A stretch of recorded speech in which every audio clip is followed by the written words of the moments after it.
Hey y'all, I'm Ash Vampire, and you're watching. Oh wait, this isn't showing up. That's right, this is First Look for the Spring 2019 anime season. Now, I'm sure that there are at least a couple of you asking, oh, well, where is Shoring Up? This is the time that it's supposed to be released, right? It's the weekend. That's when Shoring Up usually comes out, and you would be 100% correct in that assumption. But, sometimes things happen, like copyright law and claims on videos that prevent them from being seen worldwide. So that is the position that the current number 4 Shoring Up is in, and I had intended to make this first look anyway, so this is just going to go up instead. I have no idea when the Shoring Up number 4 is going to actually get released, but it's in copyright hell right now, so look forward to that eventually. But for now, we're here to talk about Spring 2019 anime season. I picked out 10 shows to watch the first episode of, and then get my impressions on, what is going to be worth going through and, maybe watching thereafter. Now, I want to make it very clear, very obvious. I am not somebody who watches stuff seasonally. If Shoring Up was any indication of that at all, I do not watch stuff seasonally. Usually I'm about 2-3 seasons behind as far as what I pick up. And that's simply because I like to wait, because it's not that I like to binge. I'm actually kind of not really a bingey type person when it comes to watching anime.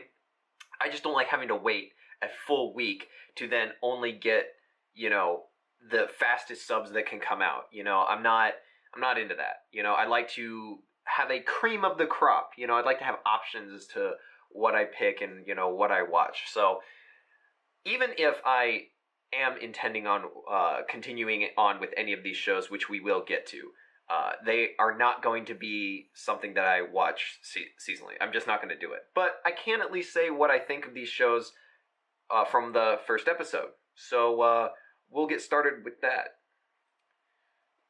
To do so, I have my Doomer drink of choice.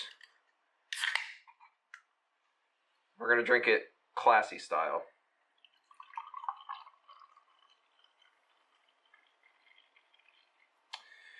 Alright. Let's do this shit.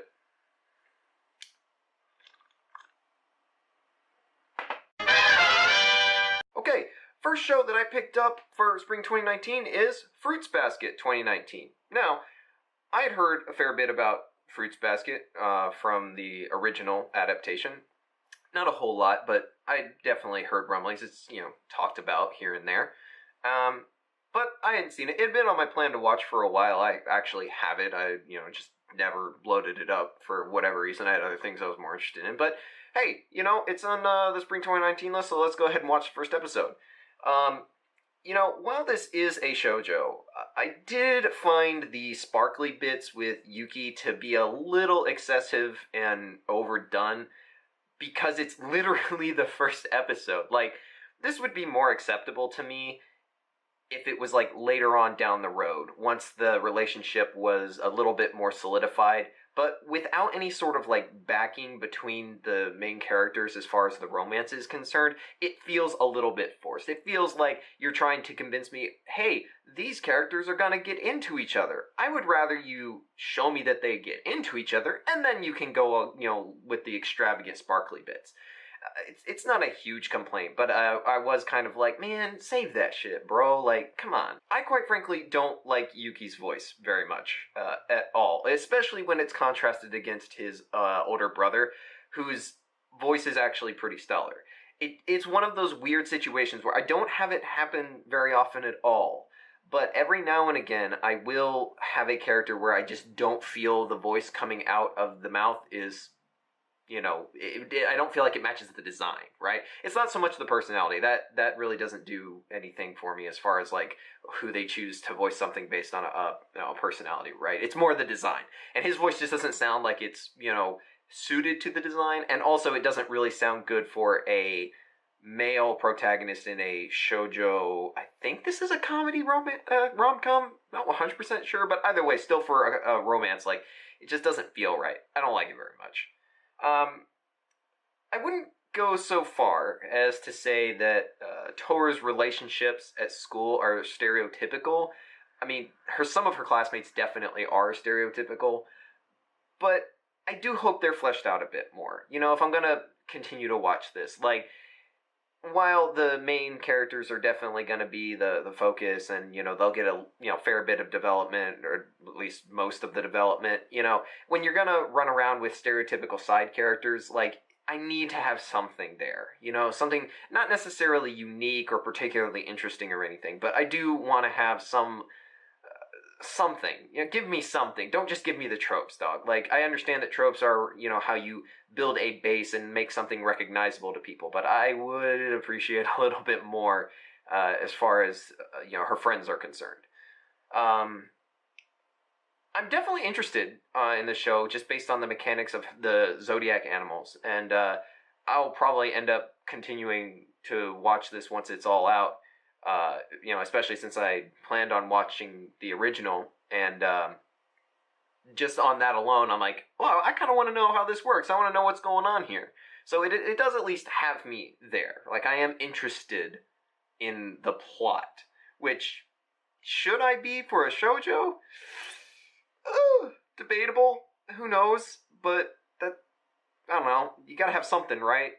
I mean, as long as you're latched on with something, it's might as well, right? But I'm pretty sure there's people out there who have already seen Fruits Basket and like know the answer to this question. But at least for me, having not seen the original or read the manga, like, is it a manga? I think it's a manga. I don't know. Whatever. Either way, I'm interested in the mechanics. I think that the intrigue behind them is certainly a good selling point for the show. If you're not 100% sold on the romance right up from the off, which how could you be? It's not really there.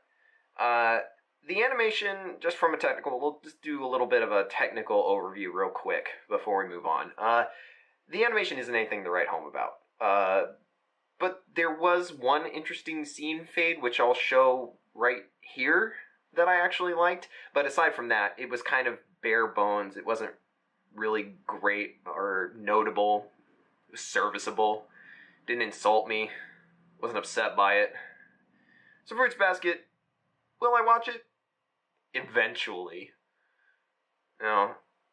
Over anything else, who knows? I mean, there's definitely other shows in spring 2019 that are definitely better than this, but if you want to watch something seasonally, this is definitely not a bad option. Like, I wouldn't get upset by anybody watching this over anything else, it's perfectly fine.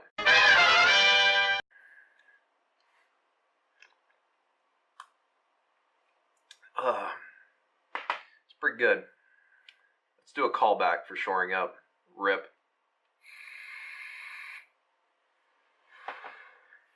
Alright. So now we've got the show that everybody's talking about. Kimetsu no Yaiba, which I'm pretty sure translates to Demon Hunter. Don't quote me on that. If I'm wrong, please don't quote me on that. But I'm pretty sure that's what it means. Anyway, this is the one that I've heard a lot of people talking about. I've seen it pop up in multiple circles that I'm in that are completely independent of one another. So this is definitely going to be the show this season, I think. And that kind of makes me a little bit upset for reasons that we'll get to later. But let's stick to Kimetsu no Yaiba for now. The show feels, at the very beginning, like it would definitely be something worth watching, just from the interesting directing alone. Like, the way it starts, it definitely sucks you in with a little bit of, there's a notable effort put into the directing and, like, the shot composition. That definitely sets it apart, within the first 30 seconds. So, it's got that going for it. But I wouldn't go so far as to say that it's particularly unique or inventive.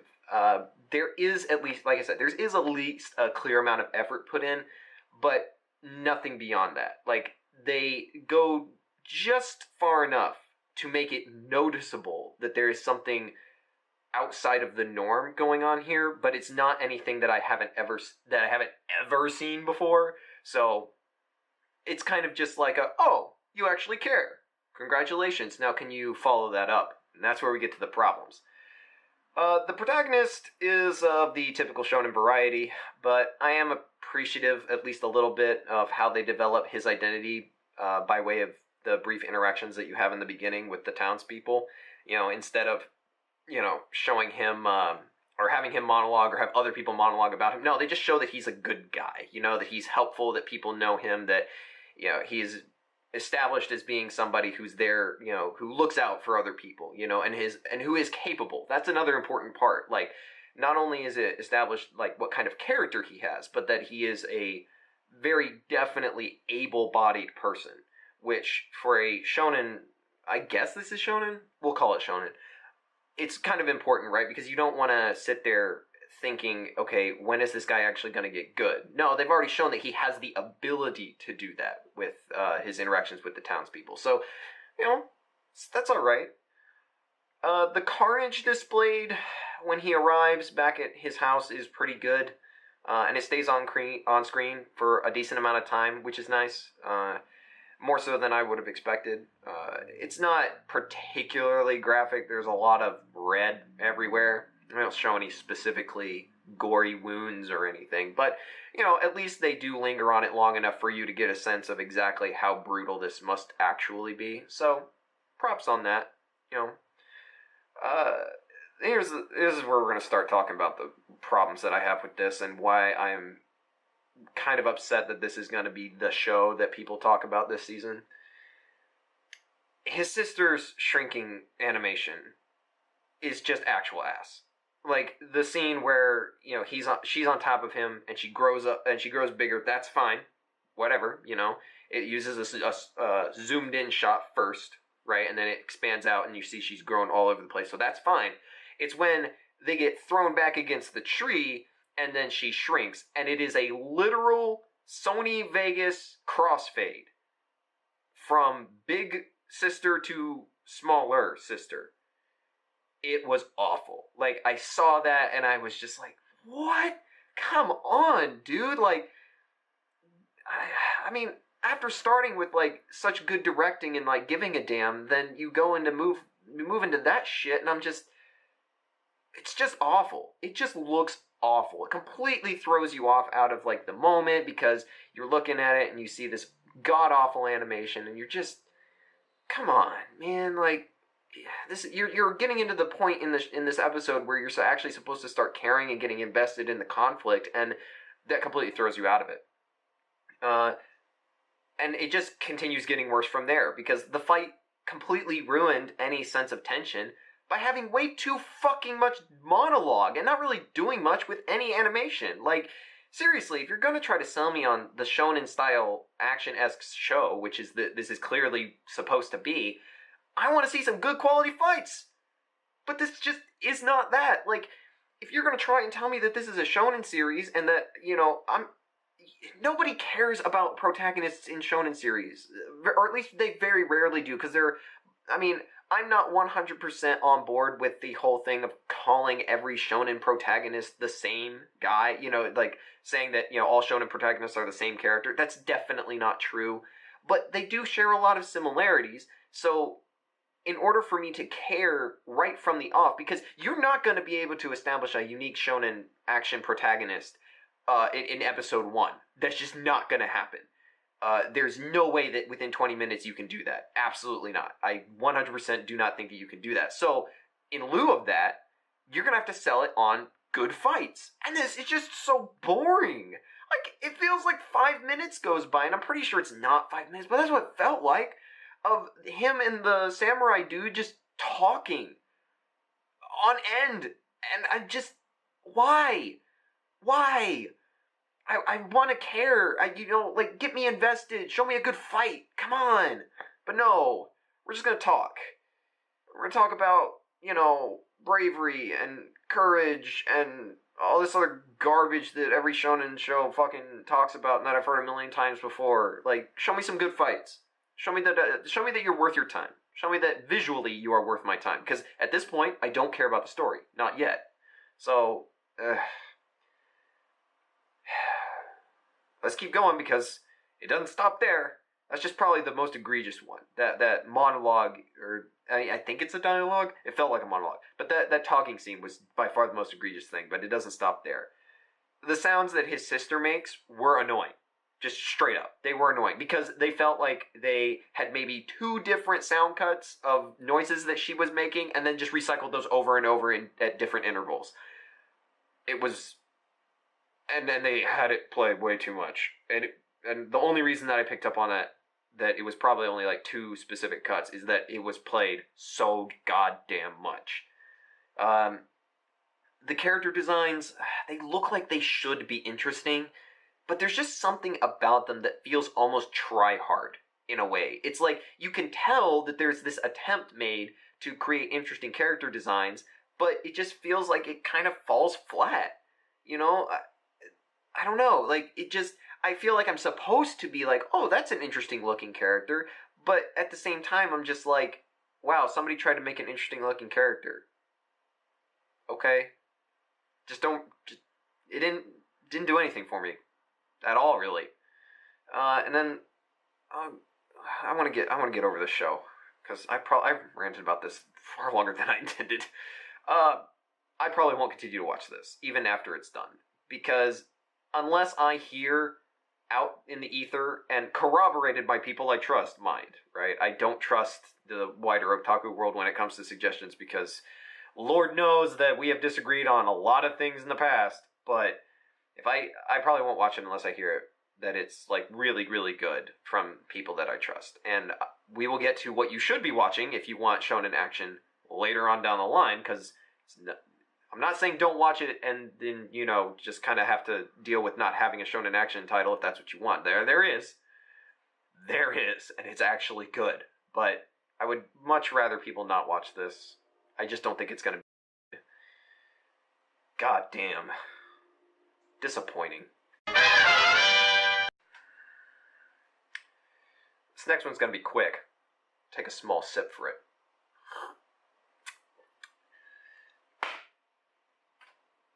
The third show that I watched was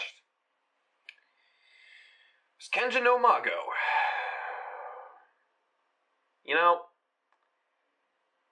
whenever you do a first look or first impressions style binge of a ton of stuff that came out for that season, more than likely you're gonna get at least something that is actual trash. That is just so bad that you can't continue. And I am glad that for me, that happened earlier on. Kenja no Mago is boring as sin and ugly as fuck. I was only able to take it for 10 minutes. And then I dropped it. Because fuck this shit. Don't watch this. Don't even think about it. It's bad. It's terrible. I wish I didn't even have to talk about it. It leaves a nasty taste in my mouth. Fuck Kenja no Mago. Alright. Now that we've gotten some anger off of our chest over the last 2 things that I talked about, let's talk about something that I can't pronounce but I actually think is good. Bokutachi wa Benkyou ga Dekina. I haven't looked up the English version of this, but whatever. I can't pronounce it, it's too long. And I haven't heard anybody say the name, so I can't rely on that either. Anyway, this show is actually alright. Pretty alright. So, let's get the negatives out of the way first, because it's alright. It's not stellar by any means, but it's definitely not Kenja no Mago. The designs for the girls could be better. They kind of have the same problem that I had with Comic Girls, in that they feel like they've got some heavy color coding being used as a shorthand for actual character development. That was way stronger in Comic Girls than it is in this, but I can still get that. I do still get that sense from this a little bit. And look, I understand that it's common to the point of oversaturation in anime to do this, but when you have shows like K-On! That don't do that, and just completely blow character development out of the water, and character design out of the water without having to resort to that, it makes it a lot harder for me to buy into it being necessary. So, while I wish that they didn't do it, it's not nearly as bad as I thought it was in Comic Girls, but, you know, it's a mark against it, but it's not a super big deal. So, just want to put that out there. The show definitely takes some tropey shortcuts here and there, and goes through some excessively trodden paths, but at least not to the point of being overbearing, I don't think. Additionally, there's a substantial amount of unique qualities that keep it from being a bigger problem, specific those tropes, right? The way they address the tropes is at least unique and different. So it doesn't feel as big of an issue as it would if they had just played it straight and, straight and narrow on that that tropey path. So while they are there and it is obvious and you can easily identify, where they're coming in, it's not in there long enough, and it's at least done in a more interesting way than is typical. So if you're bothered by tropes, you probably won't like it very much, but I wouldn't necessarily say that it gets in the way of the positives that this show has. So let's get to those positives. The OP is animated beautifully. Now, I saw cuts from this OP a while ago, about like a week or so ago, I think. I don't know. I saw cuts from this before, but I didn't know what show it was for, and I was blown away. It was beautifully animated, and the depth, and man, seeing it in context, wow, this OP is great. The song is whatever, the actual nature of the OP in terms of giving you context for the show is whatever, but the animation is 100% beautiful. Now, whether or not that translates over to the show is kind of a time will tell type thing, but the OP definitely sucks you in and makes you think, oh, hey, there's some real talent behind the animation on this one. So, it's got that going for it. I actually really like the premise of the show. And despite it basically being nothing more than an excuse to have the main guy interact with these two girls, and probably more down the road if the OP is anything to judge by, I do at least think that it is not an unreasonable situation, right? There have been tons of shows that do far worse of trying to get the main guy to interact with X number of girls, right? And just completely unrealistic situations, and really going out of their way to make the plot work so that they can have that situation develop. I don't think that this is like that at all. It seems completely natural, and well, not completely natural, obviously, but it feels natural enough, and I wasn't offended by, I didn't feel like they were, really trying hard to make me think, oh, we did this just to get these characters together so that we could do funny hijinks. I didn't feel like that at all. Felt reasonable, at the very least. Each of the characters does have room for growth. It's just going to be a matter of how well and if they capitalize on that space. Like I said, there's a lot of tropiness evident from the very beginning, but that uniqueness is there. Whether or not they capitalize on that will determine whether or not this ends up being a good or just mediocre show. And the thing is I can't really tell, I can't decide just based on this first episode. There's not enough meat there for me to really chew down on whether or not I think that they're going to go in a positive direction and not completely rely on the tropes. But it is there. The potential is there. So I'll be probably watching this show once it, fully comes out, just to follow up. Because I think it's kind of funny. It was cute. It's pretty good. Whether or not it actually stays that way is the real question. Alright. Now we're on to one of the big ones. One of the ones that people were super hyped for, and that was getting a lot of attention even way before it came out.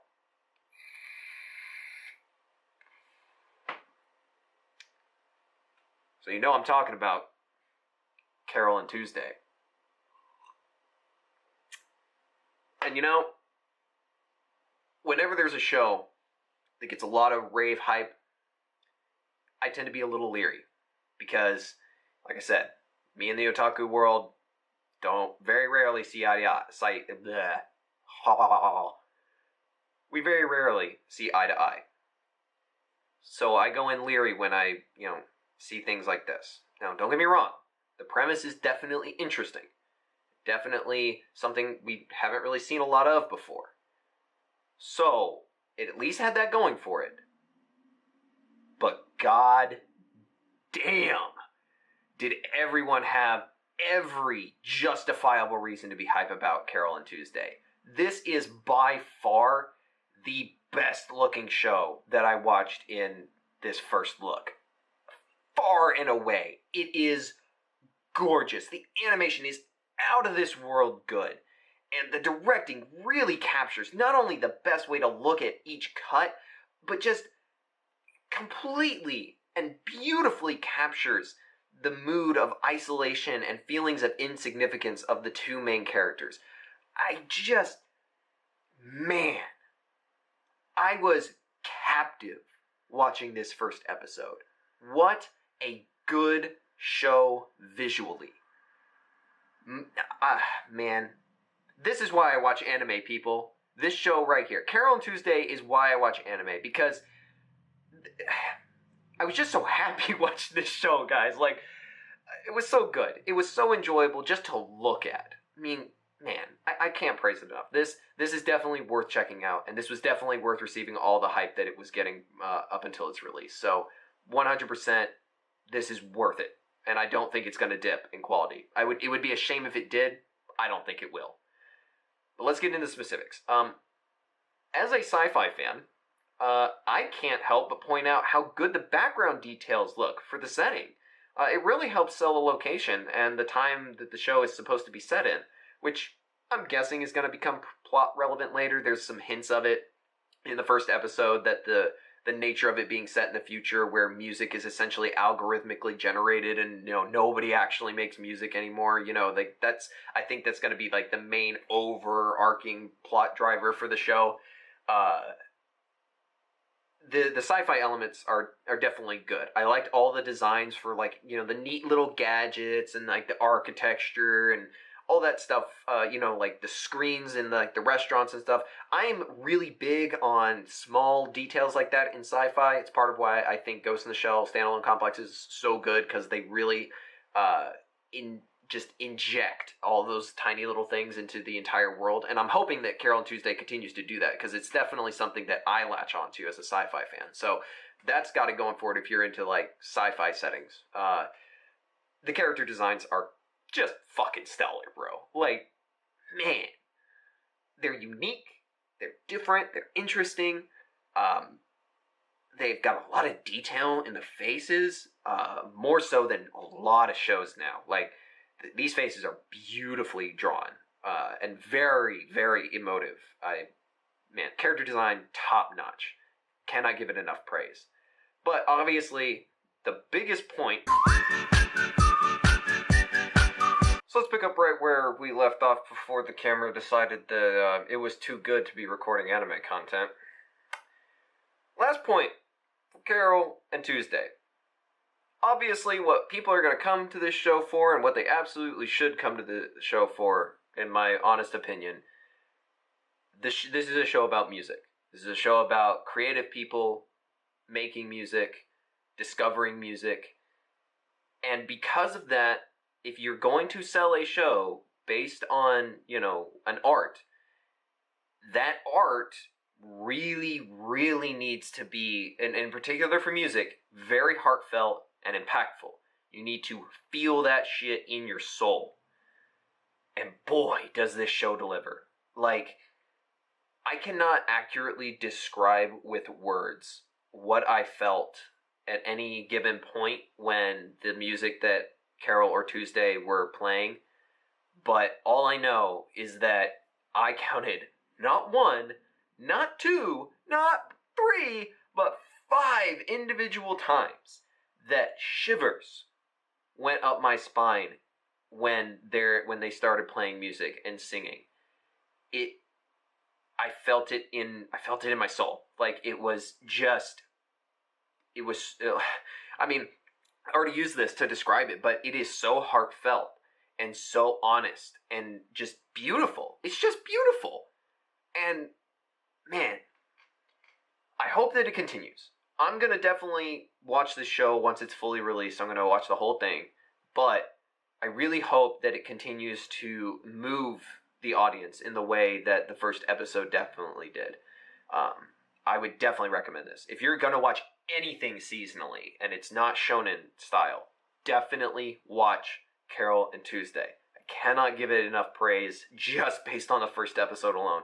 First episodes don't usually leave me with this much of an impact, but goddamn. Like, really, just watch this shit. Watch this shit. It is really good. Really, really good. Now, coming off the heels of that, we're about halfway done, I think. In fact, yeah, we're halfway done with the shows that I picked up. We have Sawayaki Kitsune no Senko-san. Now, I feel that right off the bat, I was going to be partial to this show, just from the posters alone, because as much as it makes me a disgusting degenerate to admit it, I am a huge fan of Spice and Wolf. Spice and Wolf is my favorite show of all time. And so to see other wolf/fox girl characters in a different context was very inviting to me. That was something that I was pretty excited about, you know? And so I was going to be predisposed to picking this up, even if I shouldn't have. Which I shouldn't have. Because this show is dumb. Like, just flat out. You know, I may have been predisposed to watch it, but I'm not so blinded by a predisposition to a certain type of character design that I can't admit that this show is pretty dumb. It's not bad. Well, I don't want to get into the specifics of whether or not it's bad or not, but it is dumb. It's not particularly good in any real way, but at the very least, like, it's not so bad that I couldn't make it through the whole episode. Like, there were I counted at least 2 jokes that I was like, oh, that's cute, or, you know, that's kind of funny. Like, I chuckled at least twice. So there were at least a good couple jokes in there, and man, main character is a fucking mood, bro, that I really feel, just haggard to death, you know, just, man, I feel you, bro, right here. He's a mood. MC is a mood, but, I don't know if I'm going to continue watching this, to be completely honest. Like I said, it's dumb. I don't know if I can invest time into watching something that I know is not that great. It largely... Okay, I'll be honest. Whether or not I pick this up after it finishes up, it largely will depend on whether or not it stays enjoyable, specifically for the comedy. If it does, then I think it can be genuinely enjoyable. You know, like, it's not going to be stellar or anything. It's not going to, you know, blow anybody's mind. But if it at least has a, you know, couple good jokes, you know, I think it can be genuinely enjoyable. But if it tries for another angle, I'm not gonna stick around. Quite frankly, I'm just not. It's not good enough for me to want to watch it any more than, you know, for the occasional good joke. And the problem is that just from the first episode, I'm not 100% sure that it's going to take the rom-com angle. Again, like I said, if it does, it'll be okay. It'll be at least not insulting, and you'll be able to probably watch it. I know I would, if it does take the rom-com angle. If it goes any other route, it will not be worth it, and I will not watch it. But, well, that's Senko-san. Alright. Now we're getting into the weirder stuff. We've got Shometsu Toshi. Let's refill this before we talk about this one. I actually got a lot to say about this.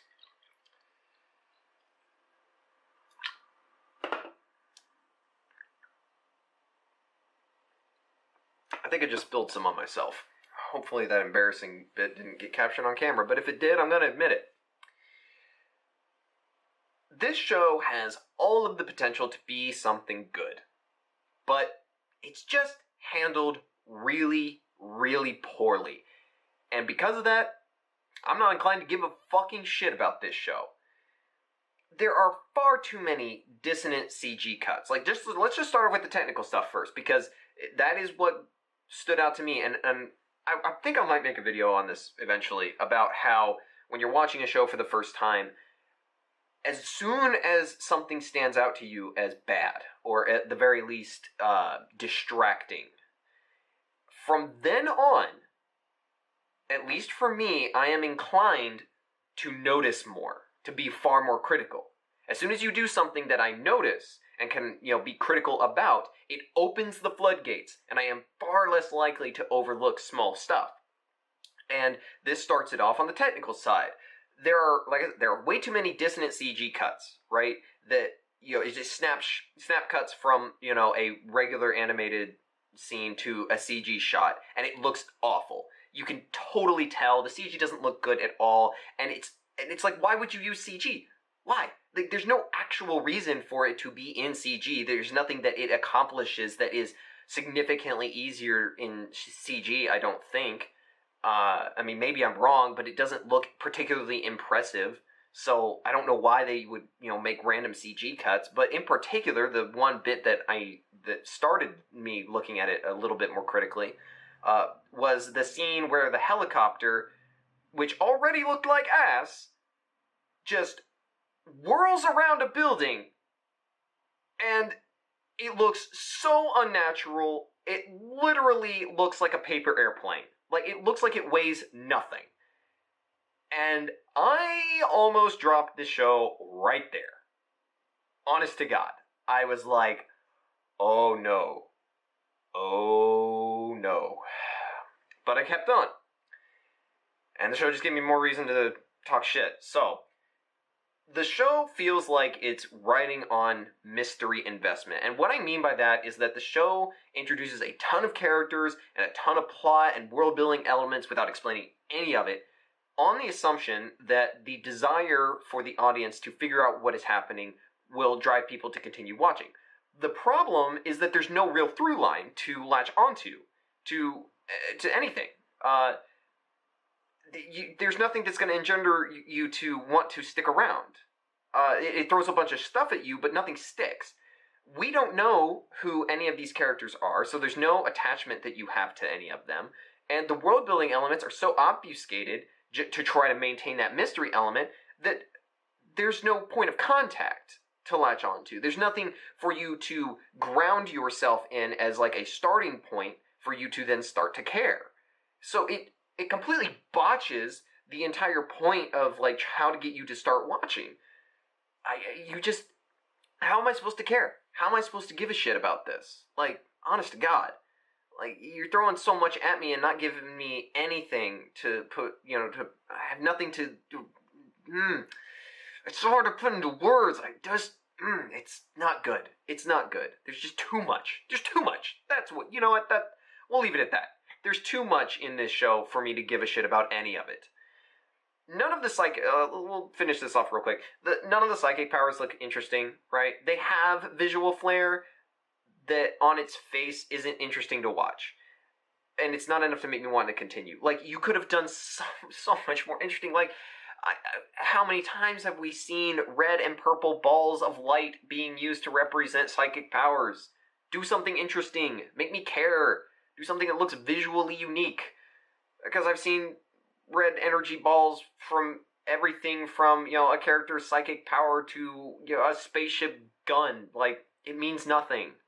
It doesn't cue me into anything. It's just, it's boring. It's boring. And again, so much of what this show is trying to do is obvious. And it could be good.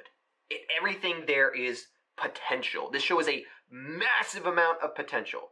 But it just botches the execution so bad that it really just makes me not want to care at all. So I definitely won't be watching this anymore. And unfortunately, I'm going to have to cut again because the camera needs a new battery.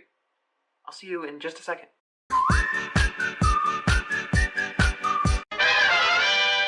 Welcome back.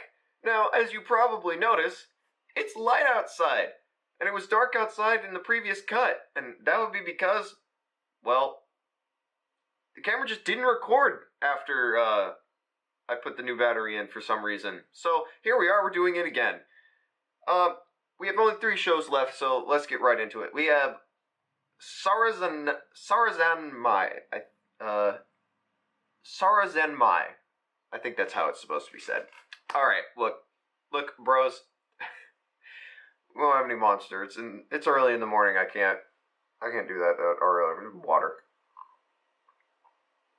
Look, this show is weird as all hell. Don't get me wrong. It's cute and bizarre after a fashion, and I could see myself enjoying it more if the comedy itself resonated more with me personally. But the problem is, and I have no basis for what I'm about to say, this is just like my thought process going into this, that this to me seems like it is the Japanese equivalent of like fart humor, toilet humor. And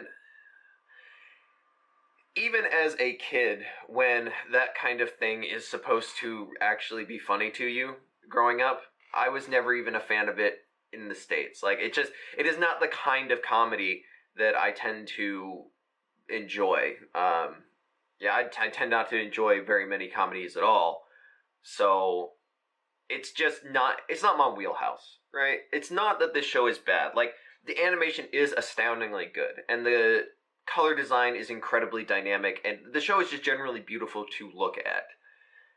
I would keep watching this, except that I don't think I would be able to give it the level of appreciation that it does deserve, just because the comedy that it is going for is just not in my wheelhouse. Like, I want to be able to like this show because it actually looks well produced and well made. It's just not my thing, unfortunately. Like, I don't know.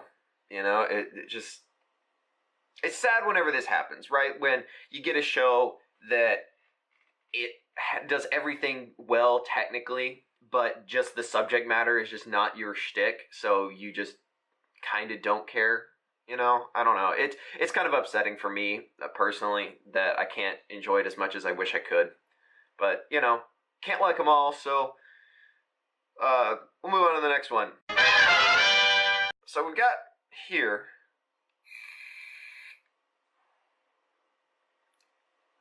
Mayonaka no Occult Kyomen. I think that's how it's pronounced. I'm relatively confident.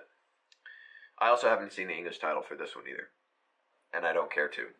So this show is just kind of okay. Like, we'll be honest here. It doesn't really have anything for me. It doesn't do anything for me visually or narratively, right? But it doesn't have any obvious points of fault either. It's just okay. It's a nice mid-level, right in that 5, that score of 5 line,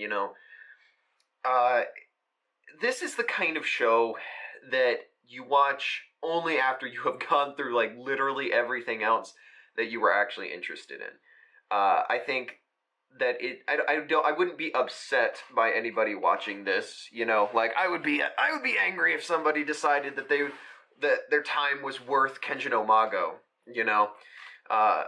this, not at all, right? Like, obviously you're gonna, take your time with, the other stuff that you're more interested in, right? But if you come to a point this 2019 season and you've been watching seasonally and you're like, man, I'm only watching like 2-3 shows. I wish I had at least one other, something else to go with it. This is a perfectly acceptable choice if you're in that position. It's not, like I said, it's nothing to write home about, but it's not bad either. It's just kind of there. It just kind of exists. It's neither good nor bad. Take it or leave it, And there is also the possibility that by the time I got to this one, I was kind of burning out. But let's just leave it at that. I don't think it's bad. I don't think it's good. But, make your own judgment call. This one being a 5 for me, I think it really kind of depends on who's going to watch it, whether or not they like it. Alright, last show. And I saved the best for last, I think.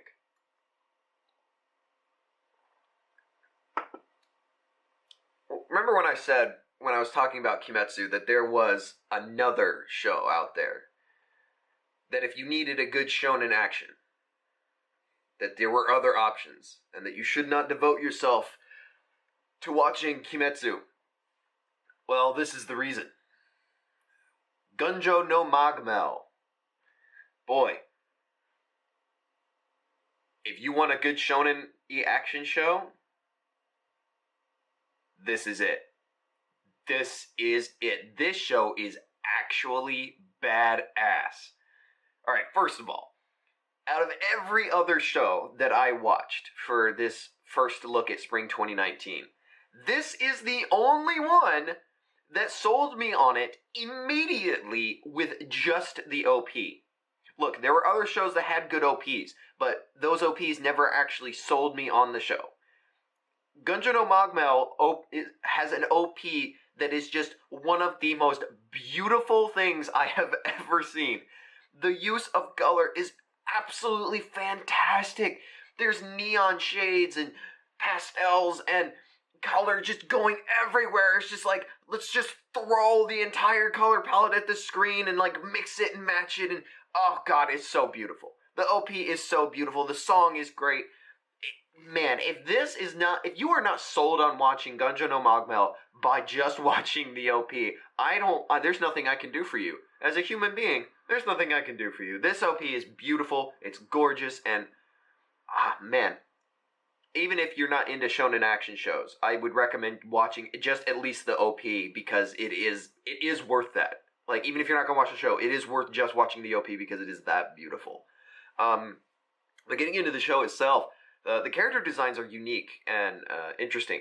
They kind of harken back to like early 2000s character design in all the best ways. It kind of reminds me a little bit of the 2011 Hunter x Hunter in a lot of ways. Just the way that the character design is done. And, you know, I actually probably should look up who the character designer was and see like what other stuff they had worked on, which I didn't. But, you know, maybe there is a connection. Who knows? But there's a lot of facial detail in each of the designs that gives them a considerable amount of visual depth. Like, they're able to convey the characters' emotions and the mood of the scene through the character faces without any dialogue, which, you know, with me complaining about Kimetsu being, you know, too heavy on the dialogue / monologue bit, that's a welcome thing where they don't have to do that. So it's usually the way that I noticed this was that the main character, they use the shadow that's cast over his face by his cap as a way to sort of signal what he's thinking and what he's feeling. So, I mean, sure, more than one show has done this before, but I just appreciate seeing it come back, and also that they use it to the full effect to really communicate what this character is thinking, so they don't have to monologue. This show establishes itself right from the bat. Instead of making it a mystery, right, where we're supposed to want to go eventually, like that other show that I don't remember the name of off the top of my head right now did, this show just jumps right in, right? It shows off as many possible elements as it can within the first episode, particularly with like the creatures and the setting, right? They show multiple different shots of the jungle and the terrain of this new landmass called Magmel. And they have tons of different creatures that they show you either in like slides in the opening monologue, or in just like the episode itself. They just jam as much as they can into this thing. So instead of trying to convince you that this is going to be an interesting show because of what could be there, no, they just show you a ton of cool shit. I just, let you know right off the bat, man, this shit's badass, this is cool, look at all this cool, weird stuff. Like, if you want to see more, come on back, and it definitely makes me want to come on back, because I just want to see more of this. Like, it's so cool. It's so cool seeing a show that just is kind of like, hey, look, you want to see some weird stuff, some cool bugs, some neat animals, like, some badass fights, we got it, we got you. Like, that's kind of the thing I got with this. It really was just like, hey, let's give you, all of the things that you want out of a good shonen, and we're going to give them to you right off the bat so you know that we're serious about this. And speaking of the fight, the fight itself and the circumstances leading to it are fucking great. And spoilers ahead for those who have not seen Magmel. So if you haven't seen Magmel yet, stop here, but not only are the fight animations well done and impactful, which is one of the most important things, in my opinion, for a fight. Like the idea that you feel the weight of a blow when someone lands a hit as one of the most important things to sell a fight, in my opinion. And it goes, there's a lot that goes into it. Everything from sound design to, direction and like camera shake and stuff like that. But the show has that in spades. But the show actually follows through thematically with killing someone. And I know that on the face of it, it's like, oh, why is that important? Who cares? There's in Kimetsu, like his family died. Okay, in Kimetsu, that is a plot movement, right? It is a thing that needed to happen in order to set the main character on his journey, right? It's literally, that scene is the exact same scene as when Luke comes back to the homestead in Star Wars Episode 4 to find that Uncle Owen and Aunt Beru are dead, right? It's literally the same scene. It's just a little bit more bloody. Like, it has no actual impact because it is there merely to get the character on his journey, right?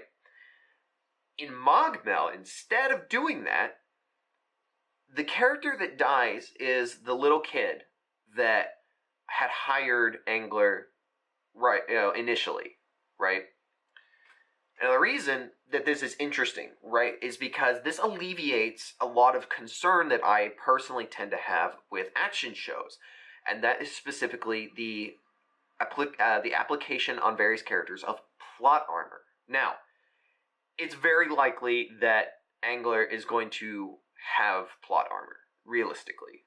However, by immediately within the first episode showing that anybody can die, that they are not afraid to kill off anything and anybody, this show makes it so that you don't necessarily buy into the fact that all of the main characters are going to be okay, or any of the side characters, everyone is in danger, right? Immediately by doing this, it sets a level of tension for the entire rest of the show, which I think is fantastic, right? We have not even seen half the characters that are in the OP, and already we know that none of them are important enough to, not be killed. And as far as investment is concerned, that is a great way to build it. That is a great way to make you care about the characters you haven't even met.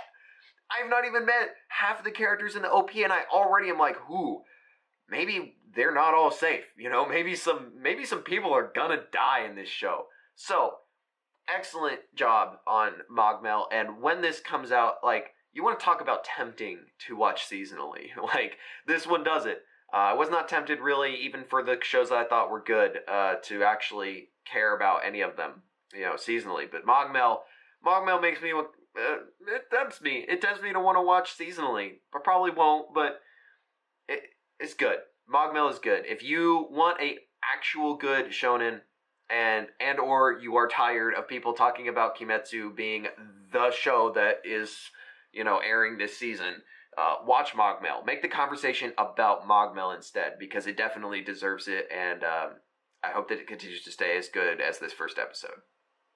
Okay, we are done with our first look at anime season spring 2019. Despite a couple of recording snafus, we got there. We're done. I hope that this was able to give you a little bit of insight about what to watch, what not to watch, what to stay away from. And hopefully, I get my Shoring Up number 4 video back eventually. Who knows? We may jump to Shoring Up number 5 before we get Shoring Up number 4. That'll be weird. Oh well. Catch you on the flip side.